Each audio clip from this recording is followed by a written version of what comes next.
Prydwen is off their gourd with this one, bro. Bro, what happened to the DPS? Everyone got moved, bro. Prydwen's on some fucking glazing shit. The new Prydwen tier list is here, and yes, I know they put out the MOC tier list a couple of days ago. I didn't take a look at that for a reason, because Tribbie was coming out to the game, and I wanted to save my reaction for this tier list until right now to give my full, true, honest feelings with everything's kind of released. And MOC, honestly, probably everyone's most favorite thing to do anyways. I don't know, maybe I'm coping with that. Anyways, let's take a look at this tier list here, bro. Okay. Oh, you're fucking trolling. Oh, you're fucking... You're fucking trolling right now. We have Agelea in tier 0. You're out of your fucking gourd. Prydwen is off their gourd with this one, bro. What else? Bro, what happened to the DPS? Everyone got moved, bro. Okay, no, they have to be trolling. They have to be trolling with this one, bro. And why is Tribbie in support DPS? I mean, I guess she technically does like do support DPS things. I don't know. We'll talk about that in a second here, guys. Anyways, gamers, let's go ahead and move over to Excalibur now and go in more detail with this. What the fuck is this, bro? This is the most energy-sucking whore in the game. Do they not realize how much energy she has? What's the reason they put her up here, right? Okay, tier 0.5. We place Agelea conservatively on our tier list in order to observe the community would receive her more restricted than average requirements. Yeah, bro, what do you mean? This is this character feels the most inoperable character without her E1. Genuinely, guys, she is one of the, I think, most restrictive characters in the game, if I'm being quite honest with you. I feel like you have to run her on a team with Sunday, and you have to run her on a team with Xuan as well. If you don't run her on a team with this, she is just god-awful, god-shit trash. Like, I don't understand why we're putting her up here to this level. No shot. In my opinion, guys, Fei Xiao getting moved down? Absolutely not. Move Fei Xiao up for MOC. I think Fei Xiao slays this MOC. Even like the Bug Boss, I think she slays there too. So I would be moving Fei Xiao back up to here. Genuinely, guys, both of these characters, both the Herta and Agelea, have their restrictions. She is very energy restricted, and then she is going to be very, like, I guess, how many targets restricted, right? Like, it depends on how many targets are on the field, right? So that's why I put the restriction for both of these characters, because if you're facing a boss that only has, like, one enemy down, she fucking eats a bag of dicks. She eats some ass, right? So, I mean, for that, I'd honestly, I think Fei Xiao is still a little bit better than the Herta, in my opinion. So I'll probably be putting Fei Xiao in front of her a bit there. For Agelea, bro, move her bum ass down, bro. You are out of your fucking gourd. You are out of your fucking mind if you think she's better than fucking Firefly, Rappa, Bistapa, the Acheron here. I don't know, bro. I think in terms of like Acheron, I think she's pretty close to what Acheron can do. I think she's a little bit better than Acheron. Don't get me wrong. Overall, though, no shot she's up here. But now, this is what I saw that actually threw me for a loop too. Why are we putting Yunli down in tier 1? Bro, I don't know if you guys saw, I put a build guide out for Yunli. This bitch slays in this MOC. She can clear MOC 12, MOC 11, MOC 10 with a free-to-play team with only like 3 cycles, 4 cycles, 5 cycles max if you have a shitty build. There is no shot that we're putting Yunli in tier 1. That's absolutely egregious. There's no way, actually, there is no way that you are putting Yunli on the same level as Jing Yuan. And there is no way you're putting her 2 tier blues what Agelea is doing. You're off your fucking gourd, bro. No, move her up.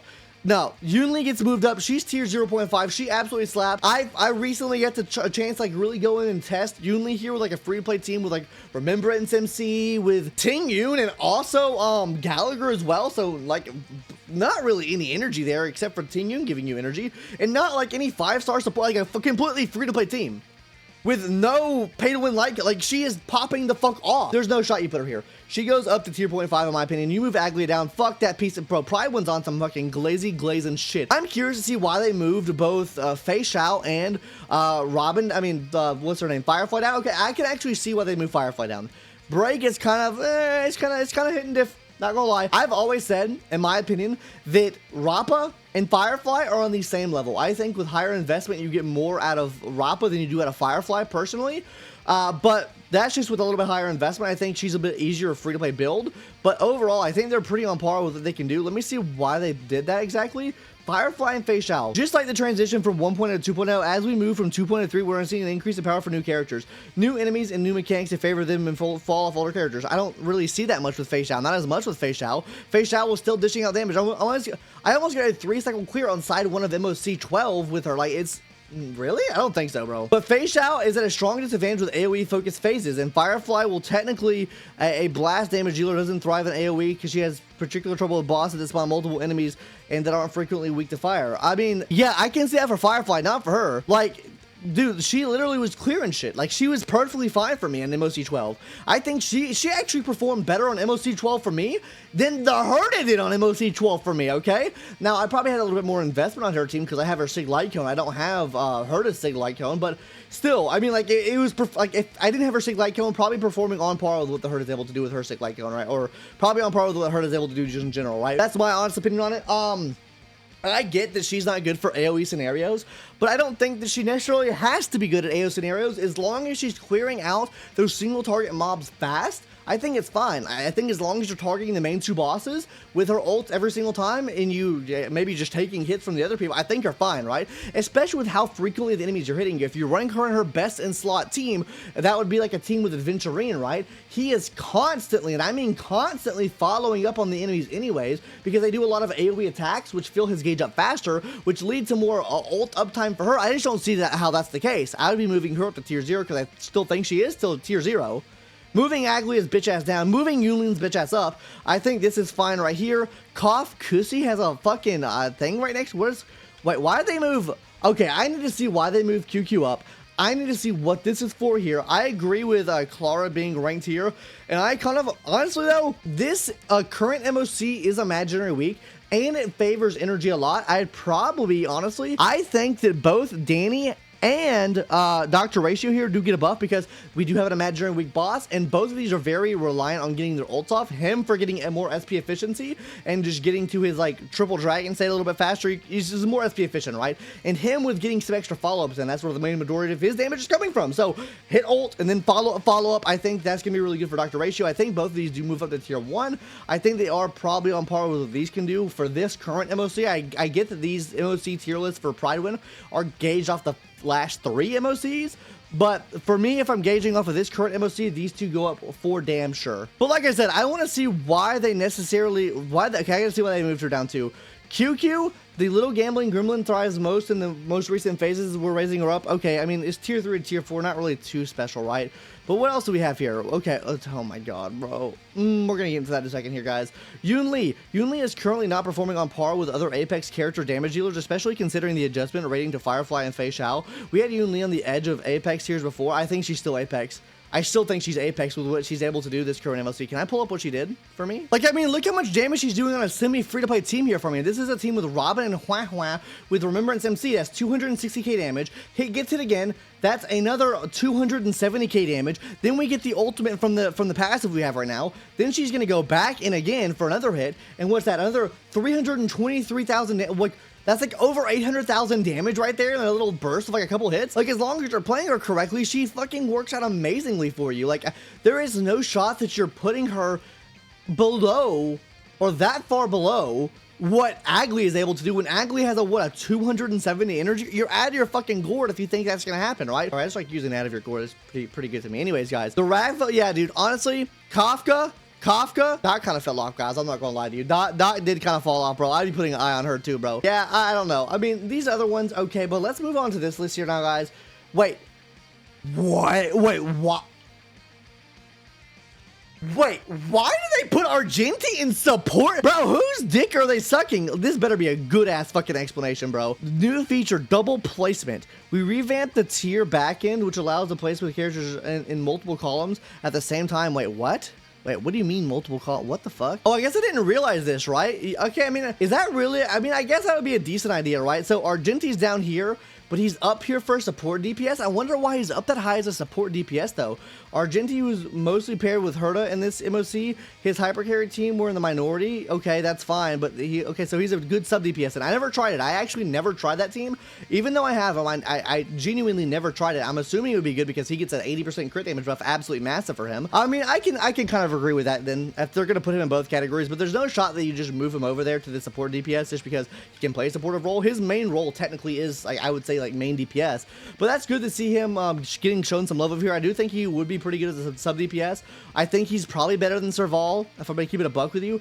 Genuinely on this, guys, support DPS, if we're gonna do multi-roles, I think the multi-role needs to apply to this over here too. I think Tribbie should be placed over here as a multi-role too, because I think she can be played as a super heavy sub DPS, and I think there's situations where you just play her as a normal buff or whatever too, right? I'm not saying that you never play her. I guess her best build will technically be like a sub DPS build, because her kit literally relies on follow-up attacks and stuff like that, so maybe I can see that.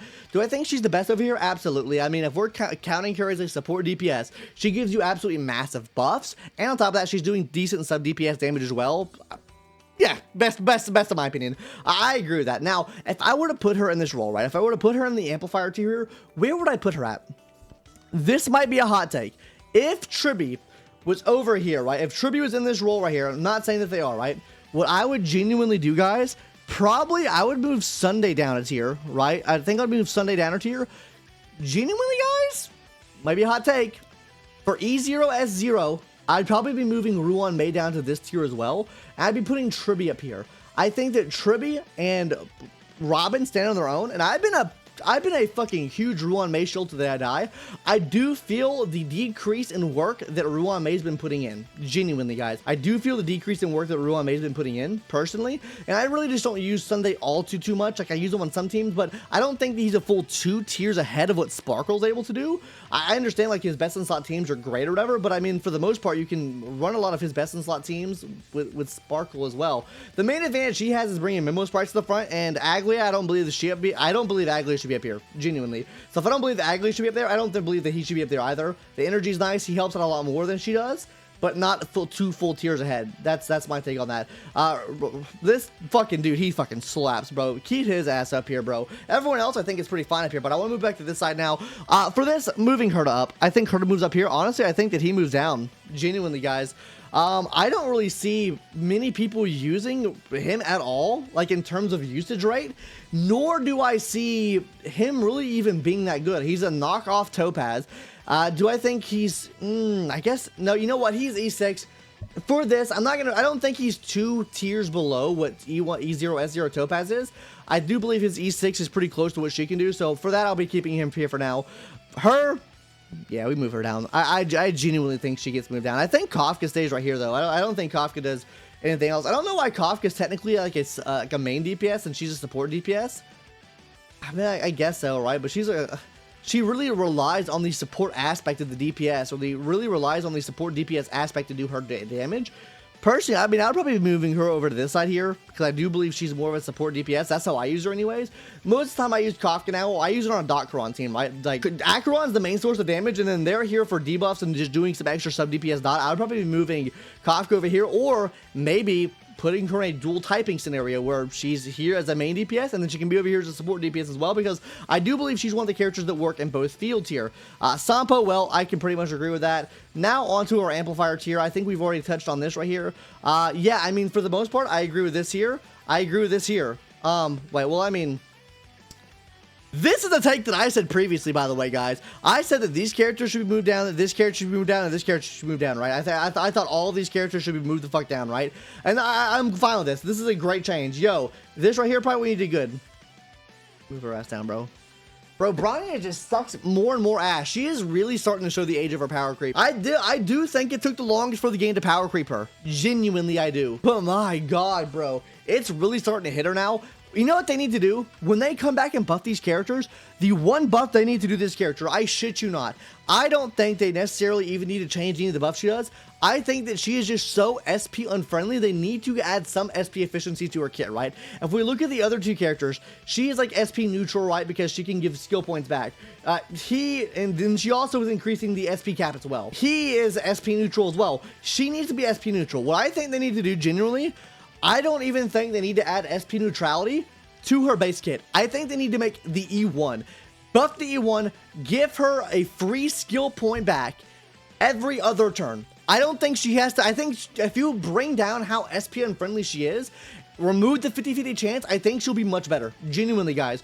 That is the main problem I have with her because of how fucking dog shit RNG that fucking E1 is. Remove the RNG from the E1, I think she would genuinely be fine. I think I wouldn't be as hard on her, but I think that E1 literally fucks her so much. And I know this is an E0 tier list, right? But overall, for me, I think I would see her in better graces because I feel like a lot more people are going to have E1 of this character because if you lose a 50-50, you get one of the fucking standard characters. You have probably the most likely chance of having Eidolons on these off-brand characters unless you win every single 50-50, but let's be honest, you're not doing that. Now on to this list here, guys. Woo! Sustains, thank God. I've been fucking saying it, boys. I've been saying it, boys. Thank God we moved her down. Thank God we moved Xuan down. Holy shit. Okay, I've been saying it all along. Honestly, yo, guys, I'm talking a lot of shit right now. Genuinely, with the addition of the Herta, I do think that she gets a little bit better there because I do think the Herta needs the crit rate because she gives herself a lot of crit damage or gives the team a lot of crit damage. I think the crit rate helps her a lot, and then also the ult hitting every single enemy on the field also helps her some too. But still, overall, I agree with this. Like, move her ass down. I've been saying it for so long, bro. Move her ass down, bro. Her and her being side by side. Honestly, with the current meta, fuck no. Move her up. Move her up. With how high energy like most things have been in the game, move fucking Hua's ass up, bro. That's where she needs to be. There's no point of Hua being down like below them now because of how important energy is now. You want energy for this, you want energy for this, you want energy for this. You don't want energy for these two, so let's go ahead and mark those off here. You want energy for this. I guess you would want break too for this, but for the most part, you want energy, right? You want energy on a lot of our top DPS in the game right now. If you want to consider these people the top DPS, I think these like the main sources of damage right now are needed, right? I think he takes really good use of it. I think a lot of these characters take really good use. I think Lingshaw can be better in a lot of scenarios, but I think there's a pretty even trade-off, I would say, between what Hua is able to do and what Lingshaw is able to do. So for that, I'd be moving Hua up. I think there should be 3 up there. I think there's a gap between what she can do and what Gallagher can do. So for that aspect, I'd be moving her up. Now, I didn't really touch on this too much, but King Yuna getting moved down. Yeah, she's just starting to show her cracks more. She gives damage bonus off of ult, and then she gives some speed, and then she also gives attack, which is... Anyways, gamers, that's going to do it for our tier list today. I think that Prydwen's absolutely copium for that Agelea take. I think they're copium for some of their DPS placements as well, but let me know what your thoughts are in the comment section down below. I would love to hear what you guys think I can't speak. I would love to hear what you guys think on this. Anyways, that's going to do it for this video. Agelea ruined the fucking meta. Tribbie ruined the fucking meta. Everyone fucking ruined the fucking meta, bro.